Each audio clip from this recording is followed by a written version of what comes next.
Go back! Hindi siya ganyan.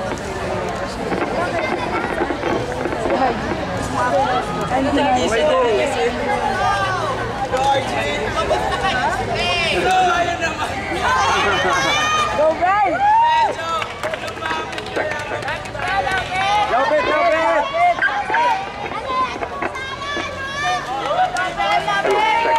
Check. One. Hello.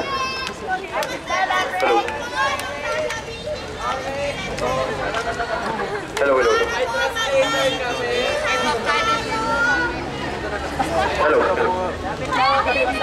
Hello, ayan. Ayun naman pala, kaya naman palang gumana ng mic natin.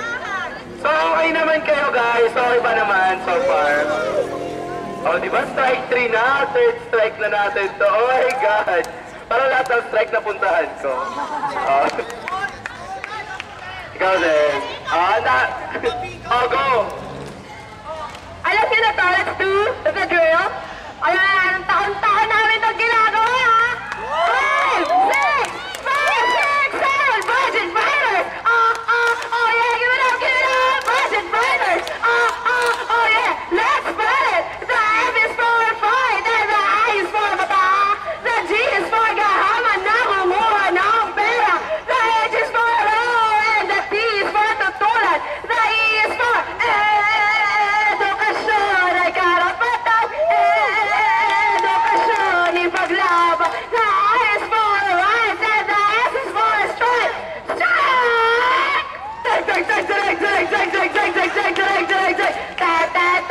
Strike! Maganda ka rin! Go!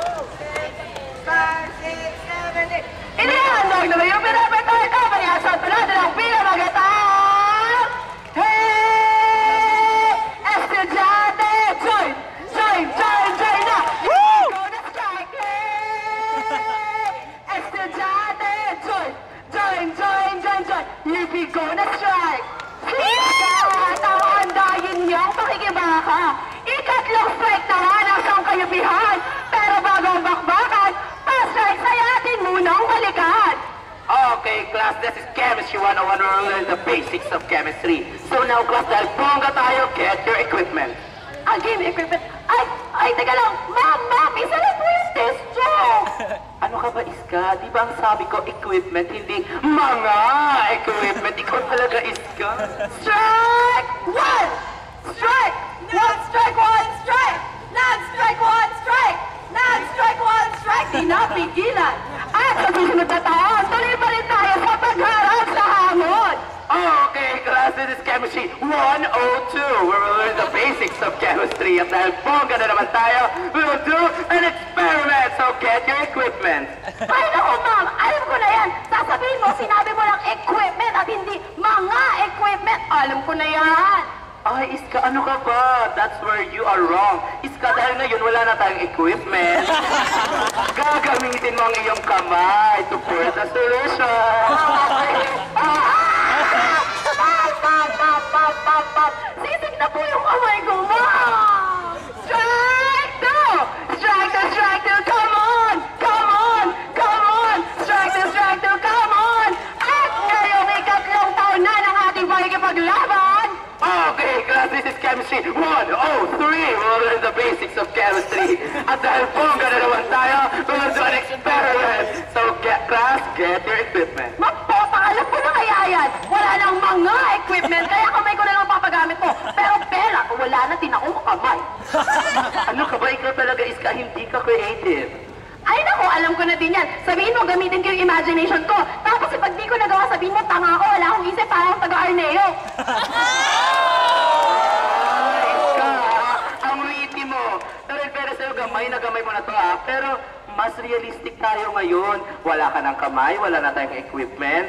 Eh di gamitin mo yung maingay mong bibig. Wait lang. Okay na po, ma'am. Okay na. Pero syempre, hindi naman hahayaan ng sambayan ng UP na mangyari yan kay Iska. Kaya matapos ang dalawang ng ating pakikibaka, ano pa muli natin ilalaban sa strike 3 na. Iska, Iska, anong sabi ni Mommy? Never say that. Ano pa? Tomorrow, it's another day. Ano pa? Pag strike 3 na, out ka na! Pero bago strike na natin i-continue, kamustahin muna natin. Kamusta na nga ba ang Teo? First time na natin ang UP Fighting Baron sa Universidad ng Pilipinas! Universidad ng Pilipinas! Universidad! Like, oh my God, excuse me, is this your first time to win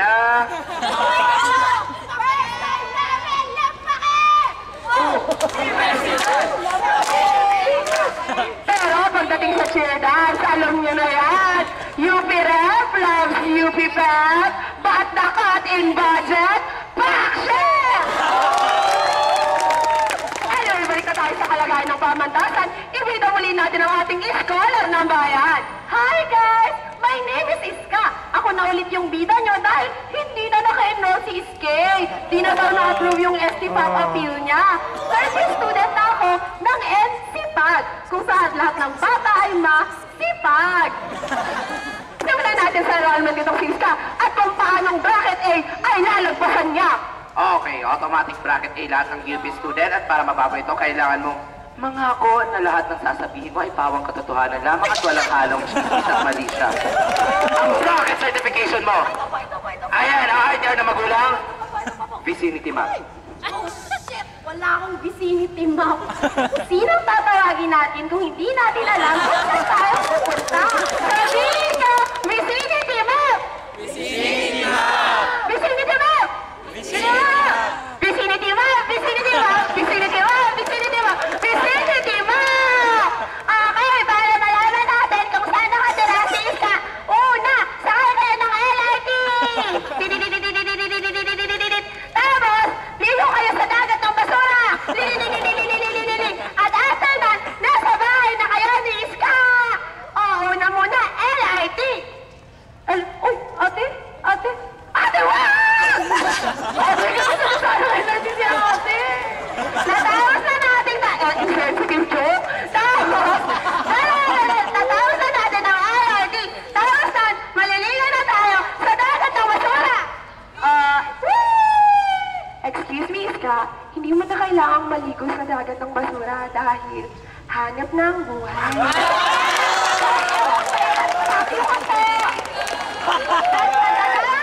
Pumunta na tayo sa bahay ni Iska! Yay! Natawa si Iska yung makaemal na nga. Ano na nga ba ang nangyari sa kanya noong panahon ng habagat? Iska, may pasok daw ngayon sabi ni Chansey, pero pagbaha sa inyo, exempted kayo. Labo, no? Iska! Iska! Iska! Ano ka ba? Hindi na ako si Iska. Ako na si... Ista! May libreng pa-noodles ba sa bayan? Wow! Ang sarap naman itong kulay blue seafood flavor. Ay, grabe itong cream, parang ilo-ilo. Sarap din, batsoy! Hay, ano ba tong yelo? Lasang pagmamalabis. Lasang kasakiman sa lupa. Ay, peanut pala tong yelo, kaya pala lasang autistic. At after ng budget nakapasok na muli siya, Cross niya daw ay magbababay na.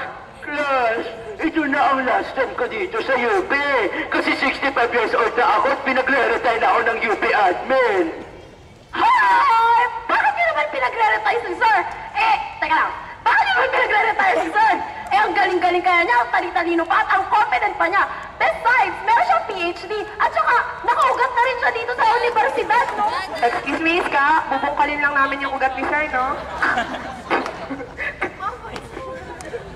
After kay Professor magpaalam, si Iska sa dormitoryo na may dumaan para sana magbukas ng sama ng loob sa tiyan. Pero pag-flash niya, kumpleto niya yung defective na naman. Pasintabi po sa mga kumakain. 3, 2, 1, go! Inidarong hindi nagpa-flash, daming taeng umaabang. Di niya alam kung anong gagawin, dahil siya'y di makatae. Iska di makatae. na niya malabas, kaya sa PE class na lang siya kumalipas. Okay na. Oh, bye! At sa PE class naman siya kumalipas. Hi guys! Magpa-practice na tayo para sa PE approval. Simula ngayon, ang PE nating stretching ay may katumbas na halaga sa bawat stretch. Okay po. So, stretch to the left. Oh, girl, 5 piso yung stretch na yan. Naman. Pati ka lang, stretch to the right. That would be 20 pesos. Okay na. Ay, sige, only stretch downward. Boy, ang profound niya na, 100 pesos na yan. Magkano po ba yung stretch upward? Di kasi bangko, ipon muna. Pag-ipunan mo muna bago ka stretch up. Ito ang sakit ng likod sa klaseng nagaan. Si Iska ay naglakad-lakad at teacher nung high school ay nakabanggaan.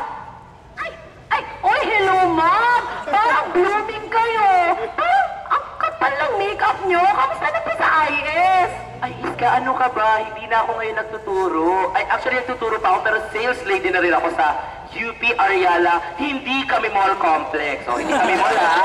Para daw sa higit na pondo at higit na utilization of space sa UP. Ganun po ba? O, ano, Iska? Gusto mo magsipin? Ay, sige po, sige po, sige po. Kaya naman si Iska sa klase ni mamay sumama, pero siya'y nagulat na bigla si nakita. Ay, ang nostalgic naman dito. Hi, class! Our lesson for today... Ay, wait lang, class, ha? Iririwanto, size 7, color is scarlet, sahastre. Ay, ma'am, ako na lang po magdi-deliver niyo sa customer. Turo na lang po muna kayo. Okay, our lesson... After maging co-sales lady ng kanyang former maestra, natulala, nanlumok, nasad si Iska sa kanyang nakita. Balita ko, 18.4 billion ang kailangan ng UP para sa 2013 at 10.78 billion pa lang ang approved budget. Halos kalahati lang yun ang kailangan ng pamantasan, ha? Ano nang mangyayari sa amin? Napatunayan rin ng dalawang dadagdag na strike nagdaang strike na kaya at magtatagumpay tayo kung sama-sama ang lahat na isisigaw ang hinaing at disgusto natin sa pambabaliwala sa mga karapatan sa edukasyon. Ang edukasyon ay karapatan at hindi pribilehiyo. Strike the high! Si Iska ay hindi naiiba sa kalakhan ng mga mamamayan. Araw-araw nagdurusa, lundo sa kawalan ng pag-asa. Ang gobyernong nagbubulag-bulagan, mga pinunong-puno ng kamangmangan, asa ng mga pangakong binitawan. Sa panahon ng kaliwat ka ng pagkaltas sa pondo ng batayang serbisyo, sa panahon ng pag-abandona ng gobyerno, sa panahon ng pagsiil sa karapatang pantao, nararapat lamang na lumabas sa 4 na sulok ng paaralan, sama-samang tumungo sa lansangan. Iskola ng bayan, kumilos, lumaban, ipagtanggol ang